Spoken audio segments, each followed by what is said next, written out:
ایک عالم حیرت انگیز واقعہ بیان کرتے ہیں کہ میں ایک جنازے میں شریک ہوا۔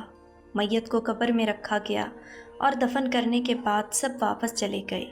کچھ دیر بعد میں کسی کام سے اسی قبرستان کے قریب سے گزر رہا تھا کہ اچانک ایک دل دہلا دینے والی چیخ سنائی دی۔ میں ٹھٹک کر رک گیا۔ آواز اسی تازہ قبر سے آ رہی تھی۔ میں خوف سے کانپنے لگا۔ قریب گیا تو پھر وہی چیخ۔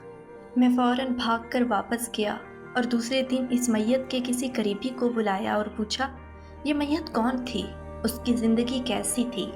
اس نے آہستہ کہا، نماز تو پڑھتا تھا مگر جلدی جلدی، نہ دھیان نہ خشوع، بس رسم پوری کرتا تھا۔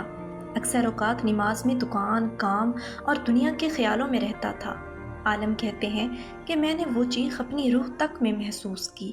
اس دن کے بعد میں نے اپنے آپ سے کہا، اگر نماز میں غفلت کروں تو یہی انجام میرا بھی ہو سکتا ہے۔ اس کہانی کا خلاصہ یہ ہے کہ نماز صرف جسم کی حرکت نہیں، دل کی حاضری بھی ہے۔